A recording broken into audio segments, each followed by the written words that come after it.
"Get in the house, you're turning blue," the rancher said, throwing his coat over the widow and her tiny daughter as the wind ripped around them, and the moment felt like the world itself had shifted, as if the crunch of gravel under their boots had become a warning louder than the storm.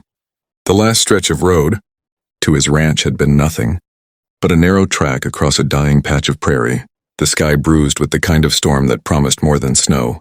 The widow's face looked carved from chalk, lips trembling though she refused to let fear show, and her small daughter clung to the coats him like she thought it might blow away with her attached. The rancher didn't know their names, yet only that he had found them walking alone in the cold, too far from town and too close to the abandoned cattle line, where coyotes sometimes stalked hungry. He hadn't planned to stop, hadn't planned for any of this, only wanting to get home before the weather sealed the roads. But the moment he saw the pair stumbling through the cold, the child barely staying upright, something in him understood there was no choice that wasn't this one. He didn't ask questions as he lifted the girl into his arms. He didn't ask why they were out here or where the husband was or why the widow kept looking over her shoulder like she expected someone to step out of the swirling snow. The wind carried a smell like metal, sharp and unsettling, and he only tightened his grip on the girl and urged the woman forward toward the ranch porch, his boots slipping on the iced boards as he got them inside and slammed the door against the storm. The widow stayed standing even after he told her to sit by the fire, her eyes darting to the window as though the storm outside wasn't the thing she feared. Her daughter pressed her small face into her mother's coat, and when the rancher knelt to stoke the fire higher, he kept catching the widow's gaze, tired, hollowed but fixed on the darkness beyond the glass like she expected footsteps to appear out of nothing.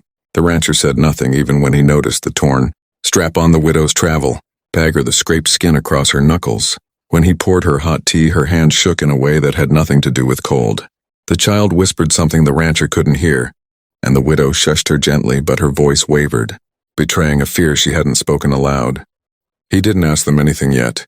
Questions could come later, after warmth, food, safety, but even before they had thawed, he could feel the tension inside the small house thickening, the storm hammering the roof while something unnamed pressed between the three of them like a fourth presence made only of dread. Hours passed before the widow finally spoke, her voice cracking around her words as though each one cost her something she couldn't spare. She didn't explain everything, not yet, but she told him enough. The man she had married, the one who was supposed to protect them, had changed in a way that didn't make sense. Rage simmering under his skin, unpredictable, dangerous. She had finally left before the rage could turn into something irreversible, slipping out with her daughter. When she heard him coming through the door late at night, she had no plan, just escape and distance, but she hadn't known he would follow, or that he would track them this far across the winter plains. The rancher listened without interrupting, and each detail she gave made the room feel smaller, as though the danger she described had followed them right here. The rancher felt something cold settle in his chest when she admitted her husband wasn't far behind, and that he wasn't the sort of man to give up once his mind was set on something. The wind shrieked around the eaves then, and the rancher's grip tightened around the empty mug in his hand. He told them they would be safe here, that the storm alone would keep anyone from reaching the ranch until morning, and he wasn't lying, not entirely. But even as he said the words, he couldn't shake the feeling that the widow was right to fear what might come stumbling through the whiteout. Driven by obsession stronger than reason, the storm raged through the night, making the windows groan under the weight of the wind, while the widow dozed in a rocking chair with her daughter curled against her chest. The rancher kept watch, sitting beside the dying fire, listening to every crack and thud the old ranch house made. He wasn't expecting footsteps, but the idea of them wouldn't leave his mind. The thought of someone pushing against the storm with nothing but anger to fuel him. The night crawled on, the storm easing in slow shivers until the rancher could finally see the outlines of the cattle fence through the frosted window. The world outside looked wiped clean, a blank stretch of snow untouched by tracks. He allowed himself to breathe easier then, believing the worst was behind them. But he had only half the story still, and the part the widow hadn't told him yet was the piece that would matter most. The rancher woke the next morning to the smell of oatmeal and the widow tending the stove with trembling hands that tried to pretend everything was normal. The girl sat at the table, small fingers tracing circles in the frost on the window pane, humming softly to herself. The rancher studied them both, trying to understand what fear could cling so tightly even when the danger seemed gone. He stepped outside to check the livestock, the morning air sharp enough to bite. The world had turned white and quiet, a stillness that felt almost fragile, but something in the silence set his nerves on edge. The fence line looked normal until he reached the far corner where the old cattle gate leaned crookedly. Snow had drifted around it in high ripples, but something had disturbed the smooth surface, an indentation, just deep enough to catch the rancher's eye. One footprint, then another, a staggered trail leading from the direction of the main road toward the patch of trees behind the property. The rancher felt the breath go out of him in a visible cloud as he crouched and brushed snow away from the nearest print, large, heavy, made after the storm had begun to settle. The prints hadn't reached the house, but they were too fresh to ignore. When he stood, the world seemed to shift into a different kind of silence, no longer peaceful but waiting. He returned to the house with long, urgent strides, his boots shedding snow as he crossed the threshold. The widow looked up sharply at the expression on his face, and he could see her brace herself before he even spoke. He didn't tell her everything, just enough that he'd found tracks near the trees, that someone had passed close to the ranch during the night. She didn't cry. She didn't gasp. She simply shut her eyes, and the kind of pain that lived too deeply to be dramatic twisted her face for a heartbeat. The rancher felt something inside him settle into resolve. Whatever this man was, whatever he wanted, he wasn't going to reach the widow or her daughter. Not here. Still, the widow insisted they make preparations. She knew her husband better than anyone, and she warned the rancher that he didn't think like other people. He could wait, could hide, could smile at a neighbor while planning something violent in the same breath, and if the storm hadn't stopped him, nothing would. The day passed with an unease that neither sunlight nor warm food could erase. The girl played quietly on the rug, stacking blocks the rancher kept from the days when nieces visited.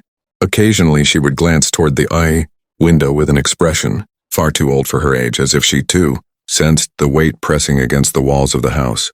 The rancher checked the doors twice, then a third time, until the widow gently told him that her husband was not the type who would knock.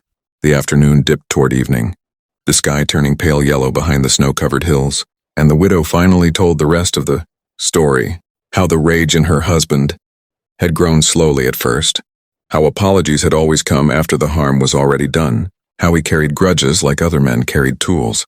She revealed the last detail only when the rancher assured her he wanted to help. Her husband blamed the little girl for something that had gone wrong in his life, something he couldn't forgive, and that was why she had run, even knowing she had nowhere safe to go. The rancher felt something heavy tighten in his chest as he listened, a mix of anger and protectiveness he hadn't expected to feel toward two strangers.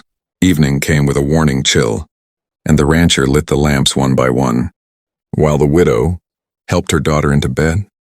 The house felt too exposed, too fragile against the idea of someone watching it from the dark. He checked his rifle, not because he wanted to use it, but because sometimes preparation itself staved off fear. The rancher took a seat by the front window, the lamplight behind him casting his shadow across the room. Outside, the world was dimming into blue-gray, the snow at the fence line glowing under the twilight.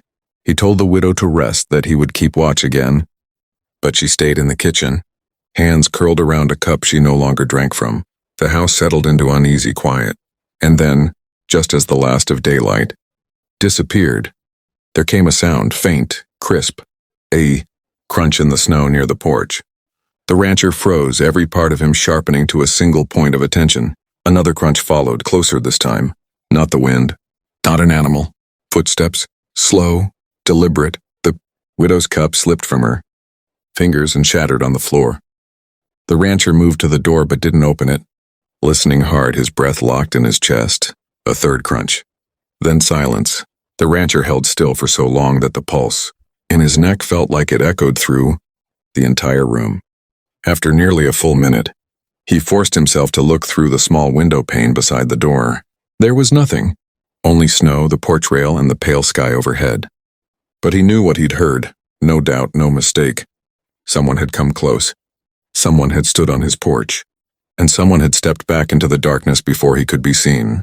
The widow stood behind him, trembling, waiting for him to say something that would make this moment less terrifying. He wanted to promise safety again, but the lie stuck in his throat. Instead, he told her the truth, that they would get through the night together, and that nobody would harm her or her child while he was still breathing. She believed him, not because he sounded confident, but because he cared enough not to pretend. They slept little that night. The wind picked up again, rattling the windows, but no more footsteps came. Morning brought sunlight and the illusion of peace, the tracks wiped away by drifting snow. But the widow's husband was still out there somewhere, and the rancher knew he would return. And when he did, the rancher would be ready, not just because he wanted to protect his home, but because somewhere between the storm, the firelight, and the truth the widow had shared, something had shifted inside him. Their fates were now tied together, not by choice, but by necessity, and the kind of danger that left no room for hesitation. The rancher stepped outside again, scanning the horizon with a resolve that felt like steel in his bones. The ranch stretched wide and quiet before him, but he no longer saw the empty land he'd always known. Now he saw every place a desperate man could hide, every path he might take to reach the house unseen. And the rancher understood that their safety wouldn't depend on the thickness of the walls or the weight of the snow. It would depend on him, on how far he was willing to go to keep the widow and her daughter alive.